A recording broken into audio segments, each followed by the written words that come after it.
Assalamualaikum warahmatullahi wabarakatuh dan selamat petang. Saya Zulkifli bin Yahya. Dan saya Nurhani binti Karul Azman. Kami akan membentangkan tajuk berkaitan penguatkuasaan dadah. Bagi pengenalan topik, isu penegahan dadah merupakan sebahagian daripada isu sosial yang dianggap sebagai permasalahan utama di dalam negara dan perlu ditangani secara holistik oleh pelbagai agensi sama ada kerajaan, swasta maupun NGO. Justru itu, semua pihak yang berkenaan sama ada agensi kerajaan, swasta maupun pertubuhan bukan kerajaan NGO perlu merancang dan melaksanakan program pencegahan, pemulihan dan penguatkuasaan. Isu pengedaran dadah dan penyalahgunaan dadah di Malaysia merupakan isu nasional. Perdagangan dadah misalnya melibatkan sindiket yang bukan sahaja menjalankan aktiviti pengedaran dadah, tetapi juga bertanggungjawab terhadap pengubahan wang haram money laundering yang melibatkan berbilion dolar US nation. Ini dipetik oleh daripada United Nations Office on Drug and Crime 2011. Sehubungan itu, ancaman dadah merupakan isu yang sangat sensitif daripada segi pelaksanaan penguatkuasaan bagi sesebuah negara. Apakah perkara yang perlu kita lakukan? Keberkesanan tindakan membantas masalah dadah ini adalah memerlukan daripada segi penguatkuasaan undang-undang dan penyertaan daripada masyarakat. Apabila kita di Malaysia, apakah yang perlu kita fahami mengenai undang-undang dadah yang ada di Malaysia? Di bawah undang-undang jenayah dadah, terdapat 3 jenis kesalahan yang perlu difahami, iaitu sama ada dadah itu untuk kegunaan sendiri, ataupun pemilikan dadah dan pengedaran dadah. Antara ketiga-tiga jenis kesalahan ini, kesalahan memiliki dan mengedar dadah merupakan kesalahan yang paling serius dan boleh membawa hukuman mati atau penjara seumur hidup. Undang-undang yang sedia ada yang digunakan di Malaysia adalah Akta Dadah Berbahaya 1982, Akta Penagihan Dadah, Rawatan dan Pemulihan 1983, Akta Dadah Berbahaya, Langkah-Langkah Pencegahan Khas 1985 NLPK dan Akta Dadah Berbahaya Pelucutan Harta 1988 dan akhir sekali adalah Akta Racun. Agensi penguatkuasa yang bertanggungjawab ke atas akta-akta yang diguna pakai di Malaysia adalah untuk Akta Dadah Berbahaya 1952 iaitu Polis, Kementerian Kesihatan, Farmasi dan Kastam. Akta Racun 1952 adalah Kementerian Kesihatan dan Polis. Akta Penagih Dadah, Rawatan dan Pemulihan 1983 iaitu Agensi AADK dan Polis. Akta Dadah Berbahaya, Langkah-Langkah Pencegahan Khas, Polis dan Kementerian Dalam Negeri. Akta Dadah Berbahaya, Pelucutan Harta 1988 iaitu Agensi Penguatkuasa iaitu Polis. Apa itu Akta Dadah Berbahaya 1952? Iaitu suatu akta yang membuat peruntukan selanjutnya yang lebih baik bagi mengawal pengimportan, pengeksportan, penghilangan, penjualan dan penggunaan candu dan beberapa bahan dan dadah berbahaya tertentu. Akta ini juga membuat peruntukan khas berhubung dengan bidang kuasa mahkamah terhadap kesalahan-kesalahan yang tertakluk di badannya dan perbicaraan mahkamah. Peruntukan seksyen di bawah Akta Dadah Berbahaya 1952, Seksyen 39B, pengedaran dadah berbahaya, di mana seseorang itu mengedarkan dadah berbahaya, menawar untuk mengedarkan dadah berbahaya ataupun melakukan atau menawar atau melakukan sesuatu perbuatan sebagai persediaan untuk atau bagi maksud pengedaran dadah berbahaya, di mana jika sabitkan kesalahan akan dikenakan hukuman mati. Seksyen yang kedua adalah Seksyen 39A, memiliki dadah dengan kuantiti yang sederhana, di mana dia boleh dijatuhkan hukuman penjara 10 tahun dan juga sebatan. Dan Seksyen 12/2 juga adalah memiliki dadah dengan kuantiti yang kecil dan penjara tidak kurang daripada 5 tahun serta sebatan. Dan serta ada satu lagi seksyen yang agak penting iaitu 15/1 Akta Dadah Berbahaya, di mana ialah kesalahan itu adalah memasukkan dadah ke dalam tubuh badan, di mana kita akan dikenakan hukuman. Jika disabit bersalah, akan dikenakan hukuman penjara juga.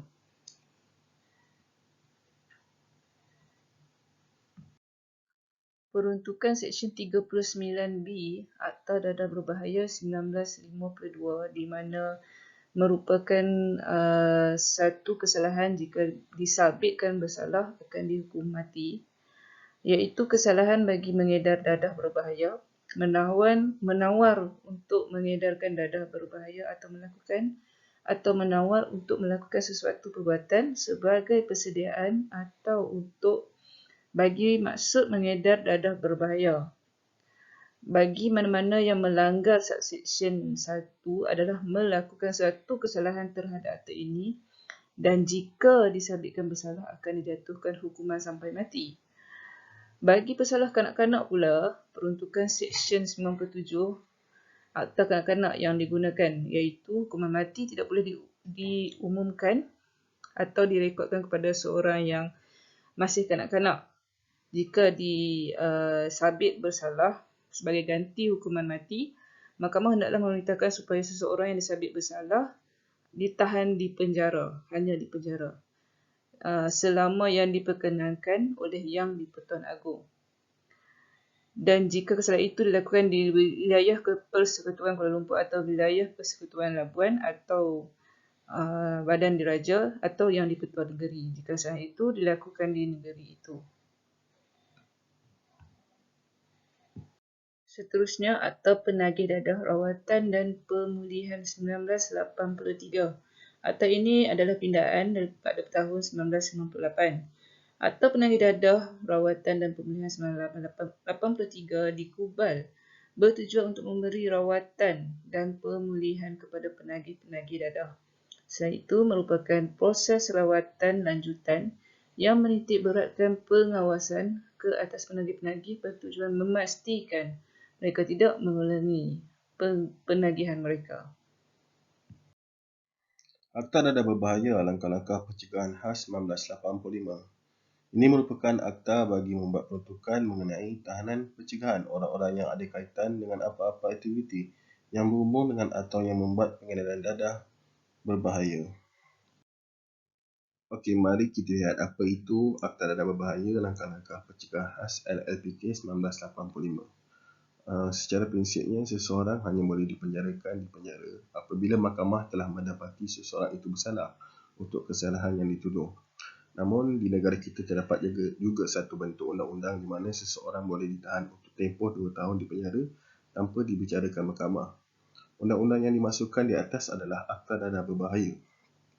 Okey, pengedar-pengedar yang dibebaskan daripada Pusat Tahanan Pembuaian Akhlak dan pengedar yang dikenakan perintah sekatan akan menjalani hukuman sekatan ke atas pergerakan mereka. Dalam proses perbicaraan di mahkamah untuk kes-kes jenayah, beban pembuktian terletak di bahu pihak pendakwaan pada tahap melampaui keraguan yang munasabah untuk membuktikan orang yang dituduh bersalah di atas kesalahan yang dituduh. Berbeza pula dengan LLPK, sekiranya seseorang itu didapati terlibat dalam aktiviti pengedaran dadah berbahaya berdasarkan siasatan pihak polis dan juga pegawai Kementerian Dalam Negeri, seseorang itu boleh ditahan untuk tempoh 2 tahun atas arahan Menteri KDN. Dalam erti kata lain, Menteri mempunyai kuasa dan kata putus sama ada seseorang itu perlu ditahan untuk tempoh 2 tahun dan bukan pihak mahkamah. Untuk lebih mudah bagi memendung masalah pengedaran dadah yang tidak mencukupi bukti untuk dituduh di mahkamah, maka Akta LLPK ini telah digubal. Okey, prosedur siasatan sebelum perintah tahanan dikeluarkan oleh Menteri. Untuk tujuan siasatan, seseorang itu boleh tahan selama 60 hari selepas tangkapan oleh pihak polis. Yang keduanya, berbeza dengan hak suspek yang dinyatakan dalam kanun acara jenayah. Bagi kes jenayah biasa, seseorang disiasat di bawah LLPK terikat untuk menjawab semua soalan yang diajukan oleh pegawai penyiasat. Untuk tempat tahanan yang dinyatakan, tempat tahanan bagi mereka yang dikenakan LLPK akan dikeluarkan oleh Menteri. Bukti yang terperinci berkenaan prosedur perintah tahanan diserahkan dan akan dibacakan kepada orang tahanan, tidak diperincikan dalam pos ini. Di antara tempat-tempat tahanan yang menempatkan orang tahanan di bawah LAPK, contohnya iaitu Pusat Pemulihan Akhlak Batu Gajah, Pusat Pemulihan Akhlak Macang, Pusat Pemulihan Akhlak Muhammad Johor dan Pusat Pemulihan Akhlak Simpang Renggam Johor. Bagi Akta Dadah Berbahaya Pelucutan Harta 1988, akta ini dibuat bagi peruntukan mengenai kesalahan berhubung dengan harta dan mengenai penyitaan dan pelucukan hak harta yang berkaitan dengan aktiviti yang ada hubungan dengan kesalahan di bawah Akta Dadah Berbahaya 1952. Saya telah menyediakan jadual untuk menunjukkan apakah seksyen-seksyen yang terlibat di bawah akta ini. Seperti mana yang kita lihat, seksyen-seksyen yang telah saya kelaskan di dalam jadual ini adalah punca kuasa dan kesalahan yang boleh kita kenakanlah untuk pelucukan hak akta. Contohnya kita dapat lihat untuk seksyen 2 itu memberi erti harta yang menyalahi undang-undang lah kepada 7 bahagian. Dan untuk seksyen 25 bracket 1, penyitaan harta alih yang semunasabahnya disyaki oleh seorang pegawai kanan polis dan hal perkara satu kesalahan di bawah akta ini hendaklah digunakan untuk melakukan kesalahan itu atau harta-harta yang menyalahi undang-undang bolehlah disita. Inilah punca kuasa yang digunakan untuk seorang pegawai polis untuk melakukan hak sitaan harta. Begitu juga sambungan, ini juga adalah jadual di bawah akta untuk kita menyita harta yang digunakan yang boleh dikatakan salah lah di bawah Akta Dadah Berbahaya. Dan kita boleh lihat di dalam kandungan jadual ini dituliskan secara terperinci seksyen-seksyen yang boleh kita gunakan punca kuasa untuk menyita harta. Seterusnya, Akta Racun 1952. Suatu akta yang untuk mengawal pengimportan, pemilikan, pengeluaran, penjualan dan penggunaan racun. Racun yang dimasukkan adalah bahan-bahan yang dinamakan dan disenaraikan dalam senarai racun, termasuk apa-apa campuran, penyediaan, solusi atau yang asli yang mengandungi bahan-bahan tersebut apabila penyediaan atau bahan-bahan yang terkandung di dalam jadual kedua di bawah akta ini. Yang paling terdekat sekali adalah ketum lah. Ketum akan disiasat di bawah Akta Racun 1952. Polis Diraja Malaysia adalah sebuah agensi di mana menguatkuasakan jenayah musuh nombor satu negara iaitu jenayah dadah. Di mana PDRM ada menubuhkan satu Jabatan Siasatan yang dikenali sebagai Jabatan Siasatan Jenayah Narkotik, di mana objektif utama Jabatan Narkotik ialah dengan memberi penekanan dan tumpuan khas terhadap masalah dadah dan aktiviti penguatkuasaan undang-undang supaya ianya dapat dilaksanakan dengan teratur dan berkesan. Jabatan Narkotik ini mempunyai bidang tugas seperti mengumpul risikan yang berkaitan pengedaran dadah, menyiasat, menyekat penyeludupan dadah, tukar-menukar maklumat risikan, menyediakan latihan tempatan dan luar negeri untuk pegawai-pegawai yang telah dilantik di dalam Jabatan Siasatan Narkotik, penguatkuasaan undang-undang, menahan penagih-penagih dadah, menyelaras dan menyelia pergerakan dan kegiatan bekas-bekas penagih. Seterusnya adalah orang kena pengawasan ataupun juga dikenali sebagai OKP.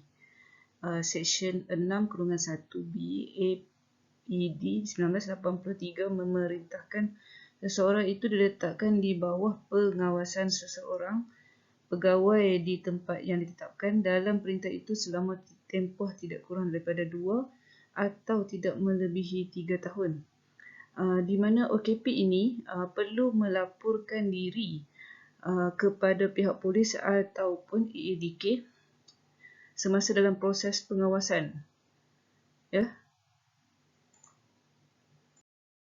Seperti yang dibincangkan tadi, iaitu OKP adalah di bawah tanggungjawab PDRM dan juga EADK.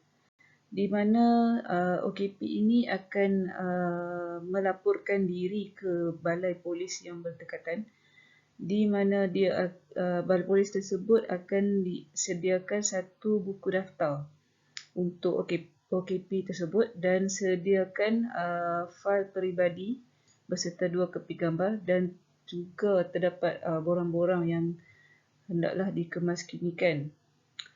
Apabila seseorang OKP itu melaporkan diri ke balai polis, tindakan yang perlu diambil ke atas OKP ialah pemeriksaan air kencing secara rambang ataupun sebulan sekali, dan jika OKP itu melanggar syarat, dan laporan polis akan dibuat ke atas OKP tersebut.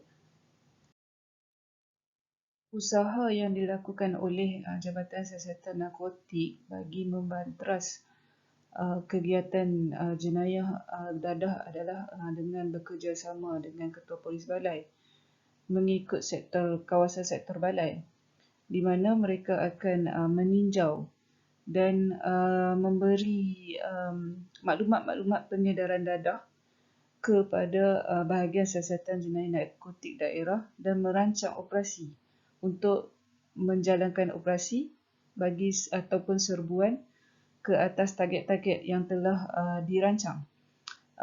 Jika ada keraguan mengenai sebarang tangkapan melibatkan dadah, Ketua Polis Balai akan meminta nasihat daripada bahagian siasatan jenayah narkotik daerah ataupun di jabatan.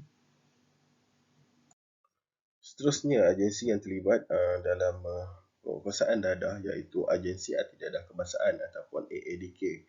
Ini merupakan ekoran masalah dadah yang semakin meruncing sehingga menimbulkan ancaman negara, iaitu pada tanggal 19 Februari 1983, kerajaan telah mengisytiharkan dadah sebagai musuh nombor 1 negara. Jadi, Akta Penagih Dadah APD, rawatan dan pemulihan diwujudkan dan pusat senti sebagai one-stop center juga turut diwujudkan. Pada 30 Disember 2004, kerajaan telah meneruskan Akta AADK 2004 dan juga meneruskan penubuhan Agensi Anti Dadah Kebangsaan AADK. Akta AADK 2004 ini memberi kuasa kepada AADK untuk melakukan tahanan pencegahan khas bagi mereka yang mempunyai kaitan dengan apa-apa aktiviti berhubung dengan atau yang melibatkan pengedaran dadah. Di samping itu juga, AADK juga mempunyai kuasa di dalam melucutkan harta yang dikaitkan dengan apa-apa aktiviti berhubung dengan kesalahan dadah dan pengumpulan lisikan keselamatan yang berhubung dengan aktiviti dadah. Fungsi AADK ialah yang pertamanya, menguatkuasakan, menjalankan dan memberi kuasa kepada peruntukan Akta Dadah Berbahaya 1992, kecuali beberapa seksyen iaitu Seksyen 4, Seksyen 5, Seksyen 7, Perenggan 9-1A, Seksyen 11, Subseksyen 12-1 dan Seksyen 16 dan 17. Yang keduanya, menguatkuasakan, menjalankan, menunaikan dan melaksanakan kuasa, kewajipan dan fungsi di bawah Akta Penagih Dadah APD 1983. Yang ketiganya, menguatkuasakan, menjalankan, menunaikan dan melaksanakan tugas di bawah Akta Dadah Berbahaya Langkah-Langkah Pencegahan Khas 1985. Yang keempatnya, menguatkuasakan, mentadbir, menjalan dan memberi kuasa kepada peruntukan Akta Dadah Berbahaya Perujukan Harta 1988. Yang kelimanya, mencegah dan menyekat pengedaran haram dan penyalahgunaan dadah berbahaya. Yang keenam, memberikan bantuan dalam apa-apa perkara penyalahgunaan dadah atas permintaan negara asing sebagaimana yang diperuntukkan di bawah Akta Bantuan Bersama dalam Perkara Jenayah 2002, Akta 621. Mendidik orang ramai. Yang ketujuh, mendidik orang ramai untuk menentang penyalahgunaan dadah. Dan yang terakhir sekali, mendapatkan dan memelihara sokongan orang ramai dalam memerangi penyalahgunaan dadah dan menasihati menteri mengenai polisi berhubung dengan pencegahan penyalahgunaan dadah berbahaya. Untuk pengetahuan semua juga, di Malaysia terdapat beberapa statut yang berkaitan dengan hal ehwal rawatan dan pemulihan penagihan dadah. Statut tersebut adalah Akta Penagih Dadah APD Rawatan dan Pemulihan 1983, Kaedah-Kaedah Pusat Pemulihan Dadah 1983, Kaedah-Kaedah Penagih Dadah, Rawatan dan Pemulihan Barang-Barang 1998, perundangan lain yang menyentuh mengenai rawatan dan pemulihan adalah Seksyen 38B Akta Dadah Berbahaya 1952. Secara umumnya di Malaysia terdapat dua kaedah yang digunakan untuk mengatasi masalah berkaitan dengan penagihan dadah, iaitu memberikan rawatan kepada penagih di tempat di pusat-pusat pemulihan dan juga meletakkan penagih-penagih di bawah pengawasan dan tanggungjawab pegawai-pegawai pemulihan. Ini merupakan satu usaha di bawah AADK lah, iaitu pada 2007 Badan Penguatkuasaan ditubuhkan, iaitu Transformasi 2010 Rawatan dan Pemulihan yang memfokus kepada perkhidmatan kepada rakyat Malaysia yang mempunyai permasalahan dadah bagi mendapatkan perkhidmatan secara sukarela, iaitu antaranya pemulihan dalam institusi, Cure and Care, Rehabilitation Center CCRC, pemulihan dalam Community Cure and Care Service Center CCSC dan Caring Community Health CCH, program kerjaya dan latihan vocational Cure and Care Vocational Center CCVC, pencegahan iaitu pendidikan dan kesedaran awam Shield, Tekad, Smart, Squad AADK, pengesanan dan pengawasan. Ini merupakan transformasi lah di bawah sistem profiling klien untuk AADK. Seterusnya, agensi yang terlibat di bawah penguatkuasaan dadah iaitu sudah semestinya cawangan narkotik, iaitu di bawah Jabatan Kastam dan Excise Diraja Malaysia. Jabatan Kastam dan Excise Diraja Malaysia iaitu agensi pawangkuasa yang turut terlibat dalam memberantas penyelundupan dan pengedaran dadah. Jabatan Kastam merupakan benteng pertahanan yang pertama lah untuk memberantas penyelundupan di pintu-pintu masuk rasmi, contohnya seperti di lapangan terbang dan di beberapa pintu masuk yang lain yang melibatkan penyelundupan dadah di dalam negara. Okey, bidang tugas di bawah cawangan narkotik Jabatan Kastam iaitu mencegah kegiatan penyelundupan dadah ke dalam negara, termasuk bahan kimia yang digunakan untuk memproses dadah yang melalui kawasan sepadan dan pintu-pintu masuk rasmi. Pencegahan ini dibuat dengan cara mengawas dan memeriksa ke atas barang dan kenderaan di lapangan terbang, pelabuhan, pejabat-pejabat pos dan pintu-pintu masuk rasmi yang lain. Yang keduanya menyiasat, membekas, mendakwa kemuka pengadilan pengedaran dadah, penyelundup dadah dan ahli-ahli syarikat dadah. Yang seterusnya mempertingkatkan penitipan pengawasan, pengendalian tugas di setiap peringkat. Seterusnya mempertingkatkan kerjasama antarabangsa mengikuti pertukaran maklumat, dan seterusnya penggunaan anjing-anjing terlatih di tempat-tempat tertentu, dan juga yang terakhirnya perisikan dan penyelidikan serta penyimpanan rekod-rekod orang yang terlibat dan disyaki. Ini semua adalah apa yang dilakukan oleh cawangan narkotik di bawah Jabatan Kastam dan Excise Diraja Malaysia. KKM iaitu Kementerian Kesihatan Malaysia juga terlibat dalam penguatkuasaan dadah di Malaysia. KKM di bawah bahagian perkhidmatan farmasi Kementerian Kesihatan merupakan sebuah jabatan yang bertanggungjawab dalam menguatkuasakan undang-undang dalam penggunaan bahan-bahan narkotik dan psikotropik dalam bidang sains dan perubatan. Okey, terdapat unit penguatkuasaan di bawah Jabatan Farmasi ini yang telah diwujudkan semenjak tahun 1975. Okey, bahagian ini bertanggungjawab ke atas program-program farmasi, iaitu antaranya menentukan kualiti, efikasi dan keselamatan penggunaan ubat-ubatan dan lain-lain keluaran farmaseutical, kualiti dan keselamatan penggunaan ubat-ubatan tradisional dan komersial. Yang kedua iaitu untuk menentukan supaya pengumputan, pengeksportan, pengurusan, pergerakan dan penjualan ubat-ubatan dan lain-lain keluaran farmaseutical dilaksanakan mengikut undang-undang. Kiranya jabatan inilah yang menentukan daripada quality control lah apa-apa sahaja ubat yang masuk ke Malaysia dan sebelum dipasarkan ke pasaran. Contoh yang kita dapat lihat hasil usaha daripada apa yang mereka lakukan, yang ini logo KKM yang kita dapat lihat pada ubat-ubatan lah. Okey, baik. Seterusnya slide ini saya akan menceritakan terdapat beberapa negara lah yang di dunia ini di mana anda tidak mahu ditangkap untuk membawa atau menjual dadah. Kerana negara-negara yang tersenarai ini antaranya negara yang memberikan hukuman yang agak berat lah jikalau anda membawa atau menjual dadah. Yang pertamanya kita boleh katakan Malaysia lah. Malaysia seperti mana yang kita tahu, hukuman mati merupakan hukuman yang paling berat mereka kenakanlah kalau memiliki dadah ataupun mengidap dadah di Malaysia. Okey, di China pula, jika anda terjebak dadah, mungkin anda dipaksa menghadiri pemulihan dadah lah di sebuah kemudahan yang dikendalikan oleh pemerintah. Dan pelaksanaan adalah hukuman bagi beberapa kesalahan di dadah. Di China juga terdapat hukuman yang berat lah, antaranya penjara jikalau anda terlibat dengan dadah lah. Vietnam merupakan salah sebuah yang sangat serius untuk penguasaan dadah ni, iaitu sekiranya anda ditangkap dengan lebih kurang 1.3 paun heroin pun akan dikenakan hukuman mati secara automatik di Vietnam ini. Seterusnya iaitu negara Iran. Iran pun dikenali sebagai negara yang amat serius untuk melawan dan menguatkuasakan undang-undang dadah ni. Dan kerana di Iran ni kita boleh kenal pasti sebagai sebuah negara yang ekspor candu, heroin yang paling terkenal jugalah dekat dunia ni. Sebab dia ni dekat dengan sepadan negara Afghanistan.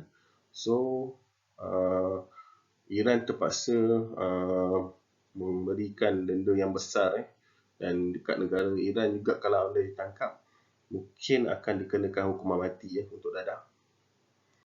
Negara seterusnya yang kita lihat di sini sudah semestinya seperti negara jiran kita yang seperti mana yang kita tahu, Thailand juga merupakan sebuah negara yang amat serius dalam melawan sindiket dadah ni. Dan di Thailand juga terdapat hukuman mati lah dikenakan. Seterusnya Dubai juga tiada toleransi lah terhadap penyalahgunaan dadah.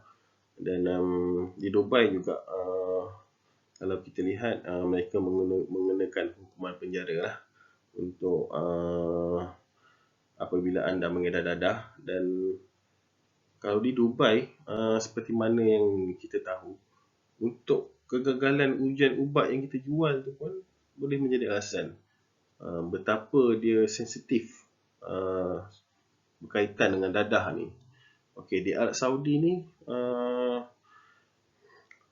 merupakan hukuman yang paling berat, hukuman mati lah.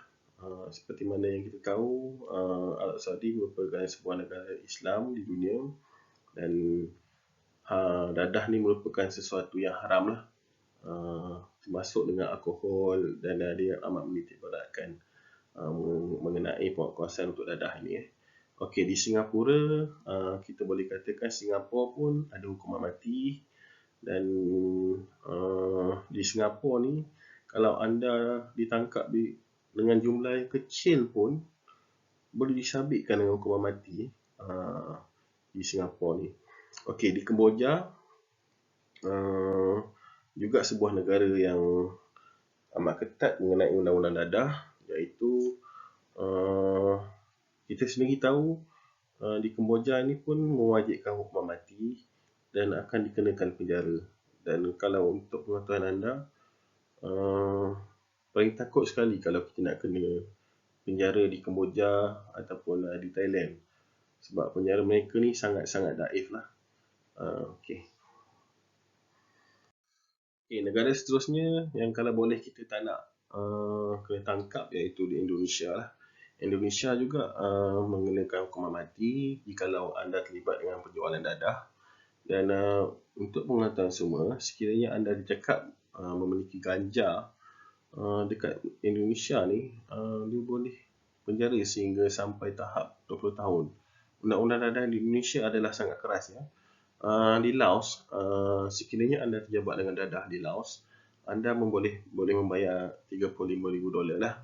Tetapi sekiranya anda dijumpai dengan narkotik, iaitu dijumpai dengan dadah, anda boleh menghabiskan 10 tahun atau lebih penjara di Laos ni.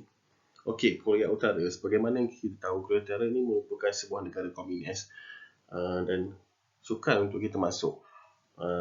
Kecuali kalau ada orang yang bantu kita untuk masuk ke negara Korea Utara ni. Okey, di Korea Utara ni kita sendiri sudah tahu bagaimana situasi politik dia, pentadbiran dia, pengurusan negara ini.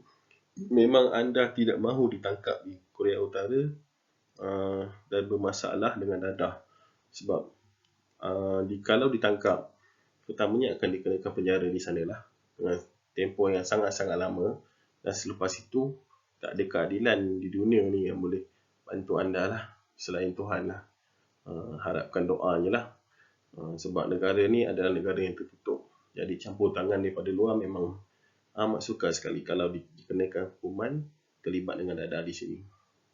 Okey, seperti mana yang kita tahu, Filipina merupakan sebuah negara yang amat menentang lah untuk dadah ni. Isu dadah ni memang sangat sensitif di Filipina, sehingga kan Presiden Filipina sendiri iaitu Duterte mengarahkan polis dan askarnya untuk tembak saja pengedar dadah ni.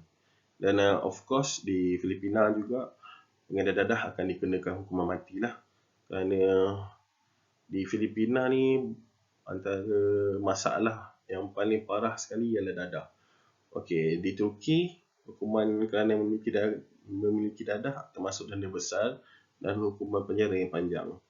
Okey, di Costa Rica pula, seperti di negara Amerika Selatan, memilikan dadah di Costa Rica akan membuat anda dipenjara untuk masa tinggal yang panjang lah.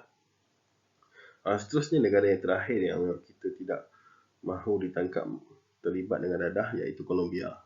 Seperti mana yang kita tahu, Colombia adalah sebuah negara yang sangat-sangat popular lah kalau dikatakan untuk penyelundupan dadah, sehingga kan terdapat salah satu ikon ataupun yang terkenal seluruh dunia kalau sebut pasal Colombia dan dadah mesti kenal dengan Pablo Escobar. Sehingga kan mana-mana tokan yang sangat kaya dan berjaya akan diberikan gelaran Pablo Escobar ni. So Colombia disebabkan negara dia ni yang bermasalah dengan dadah, undang-undang di sana juga sangat ketat. Sehingga kan kita boleh lihat polis akan melakukan beberapa tangkapan sehari di lapangan terbang Colombia, kerana Colombia mengenakan penjara lah. Dia tak ada hukuman mati, tetapi penjara yang sangat panjang. Dan penjara di Colombia memang sangat-sangat tidak menyenangkan kerana sangat-sangat daif lah. Ancaman dadah di Malaysia mempunyai kaitan dengan sindiket antarabangsa. Sindiket dari Malaysia pernah mengeksport dadah ke kawasan Eropah, dan selepas 30 tahun pula sindiket Eropah pula mengeksport dadah ke negara-negara Asia. Ini dapat dipaparkan oleh kajian yang menunjukkan perubahan trend pengedaran ini menjadi ancaman keselamatan ekonomi yang disebabkan oleh perubahan permintaan dadah. Masyarakat antarabangsa sedar dan mula mewujudkan agensi yang boleh membantu untuk menangani atau membendung isu pengedaran dadah ini. Agensi ini termasuklah the United Nations Office on Drug and Crime, UNODC, the World Customs Organization, WCO, the International Police Organization, Interpol, dan the International Narcotics Control Board, INCB FASI 2007. Namun pengembangan jaringan yang kukuh antara sindiket merentas sepadan negara menjadi hambatan terhadap dasar-dasar yang telah dirangka. Oleh yang demikian, kejayaannya amat menyimak. Di Malaysia, dua kategori trend pengedaran yang turut mengundang pada isu dadah adalah trend yang pertama adalah dengan menyedup darah jenis tradisional, manakala trend yang kedua iaitu pengedaran dadah jenis sintetik yang melibatkan sindiket. Laporan ini diambil daripada laporan tahunan PDRM. Di sini kita dapat lihat ialah Global Narcotics Road yang di mana dadah melalui negara-negara tersebut dadah akan dibawa masuk ke Malaysia. Okey, Golden Triangle ni iaitu daripada negara Myanmar, Laos dan Thailand, iaitu mereka membawa masuk opium dan heroin. Manakala Emirate triangle yang terlibat negara adalah Colombia, Mexico dan Peru, iaitu dadah jenis kokain, dan Golden Crescent di mana Afghanistan, Iran dan Pakistan yang membawa masuk dadah jenis opium dan heroin. Seterusnya Global Synthetic Drug Routes, iaitu dadah ecstasy yang kita dapat daripada Eropah, negara-negara Eropah. Seterusnya Regional Synthetic Drug Routes, iaitu syabu dan ketamin serta RMN5 yang datang daripada negara Asia masuk ke Malaysia. Seterusnya kita akan melihat sumber galeri yang telah operasi-operasi yang telah dilakukan mengenai modus-modus operandi, bagaimana dadah-dadah disembunyikan, apakah peralatan yang digunakan untuk menguji dadah. Yang pertamanya kita akan melihat bagaimana tuala yang dicelup dengan syabu. Modus operandi ini telah ditangkap di KLIA iaitu pada tahun 1999. Bagaimana syabu itu dicairkan dan direndam dengan tuala, dan tuala itu akan menyerap syabu, dan seterusnya apabila sindiket ini telah berjaya menyeludup keluar daripada KLIA, dia akan mengeluarkan syabu yang telah diserapkan di dalam tuala tersebut untuk dikeringkan dan akan dijualkan di pasaran Malaysia. Jadi sindiket ini sangat licik, dan sebagaimana yang kita tahu, semasa proses scan dilakukan, kita akan lihat beberapa tuala dan kita tidak mensyaki bahawa tuala ini telah dicelup dengan syabu dan akan dikeluarkan selepas itu, akan dicairkan semula dan akan dijual dan dipaketkan, dibekukan untuk dijual di pasaran. Seterusnya modus operandi iaitu courier body pack. Courier body pack ni kita dapat lihat bagaimana dia lilit di badan dengan menggunakan selotip ataupun masking, dan terdapat pil-pil yang telah dililitkan di badan. Apabila di-scan, barulah kita dapat tahu bahawa modus operandi ini telah meletakkan pil-pil itu di badan, dan ini dipanggil sebagai courier body. Ini merupakan tangkapan yang terbaru yang telah berjaya dilakukan oleh PDRM pada 10 September tahun 2019, tak silap saya . Modus operandi ini menggunakan arang batu dan kokain dicampur di dalam 60 guni arang batu bersama dengan kokain seberat 12 tan, iaitu anggaran rampasan berjumlah 2.4 bilion. Sehingga kan semasa anjing pengesan cuba mengesan kokain yang tersembunyi di sebalik arang batu ini, anjing pengesan tidak dapat mengesan oleh unit anjing pengesan. Mungkin disebabkan oleh faktor arang batu itu yang telah menghalang dari bau oleh anjing pengesan itulah. Dan ini merupakan antara satu daripada rampasan dadah yang terbesar di Malaysia. Okey, senario yang seterusnya kita dapat lihat ini adalah mangsa kedai dadah yang telah dipenjarakan di Caracas, Venezuela, iaitu selama 4 tahun. Mangsa merupakan seorang wanita daripada Malaysia yang terpedaya dengan sindiket kedai dadah yang dikenali sebagai Kak Siti, yang telah menawarkan percutian berserta tiket komplit.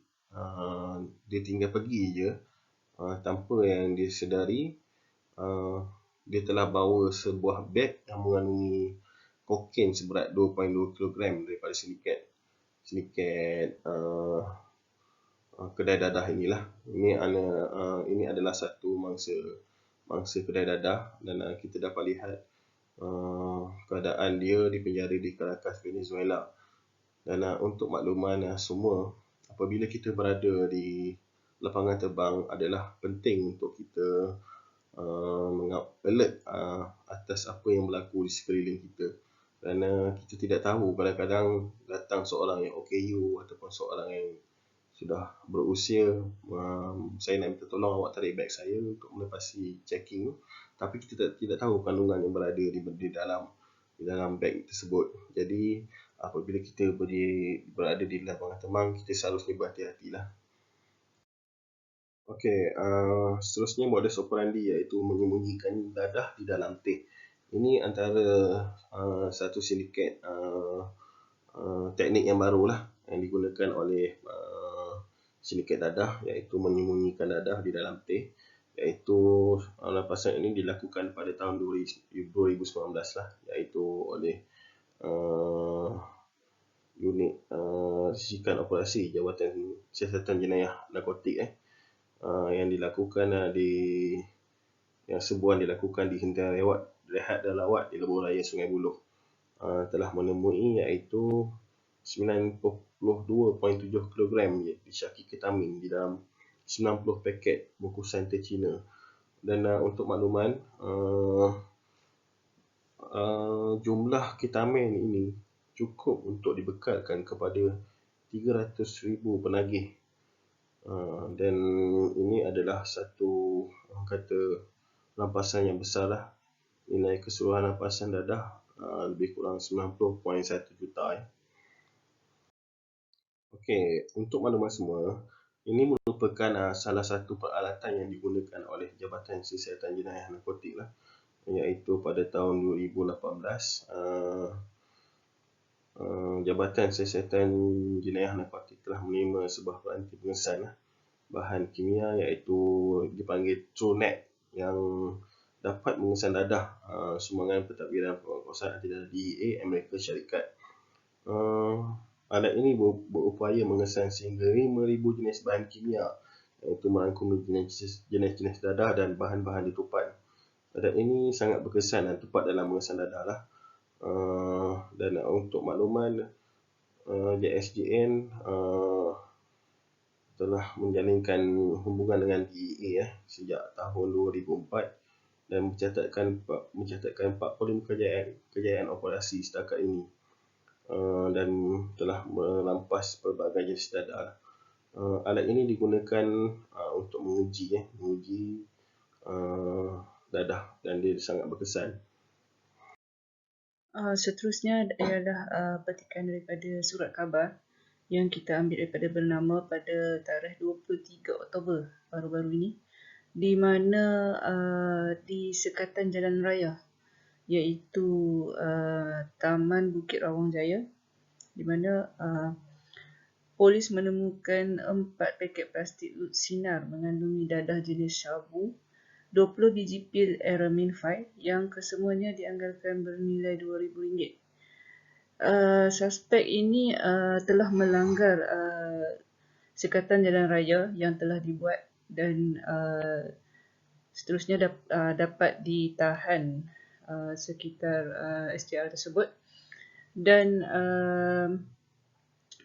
suspek disiasat di bawah Seksyen 39B dan juga 15/1 Akta Dadah Berbahaya 1952 dan juga Seksyen 186 Kanun Kesihatan, iaitu melanggar sekatan jalan raya.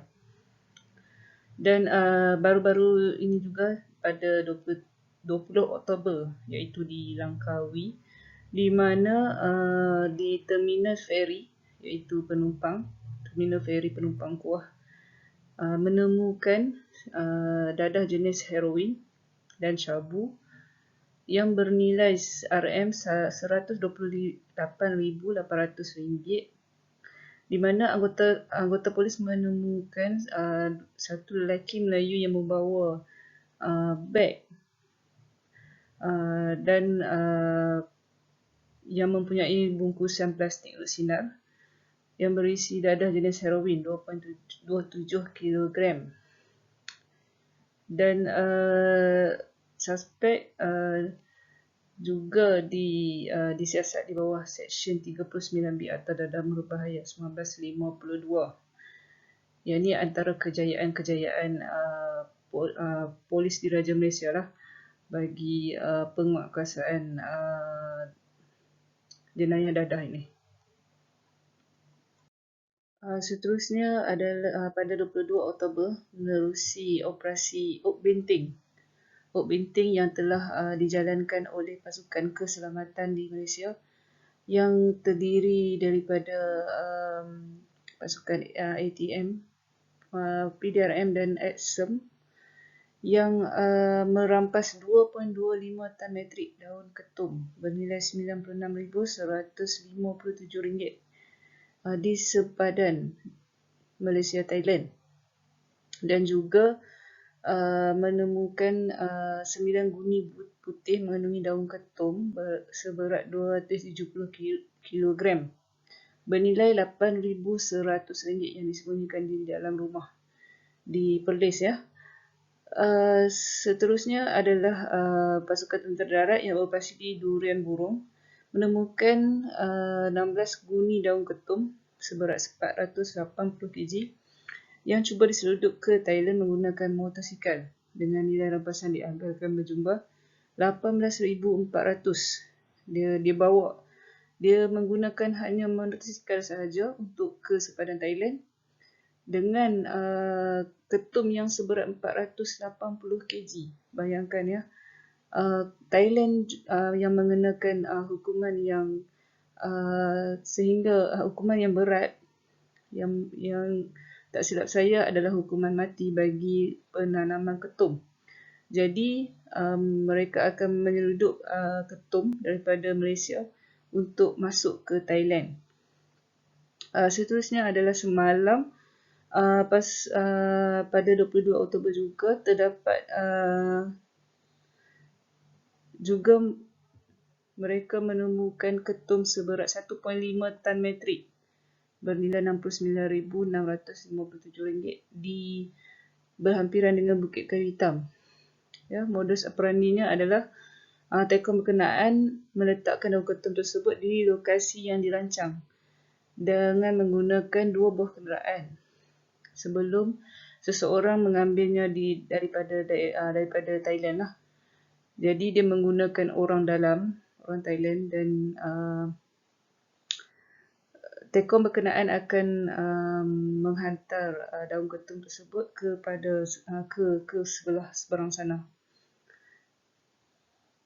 Hasil kerjasama daripada penguatkuasaan daripada agensi ATM, PDRM, Jabatan Kastam Diraja Malaysia, Jabatan Immigration, AXM dan juga Jabatan Sukarelawan Malaysia, RELA.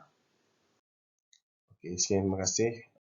Ini adalah pembentangan daripada kami, dan mohon maaf jika ada apa-apa kesalahan semasa kami membuat pembentangan.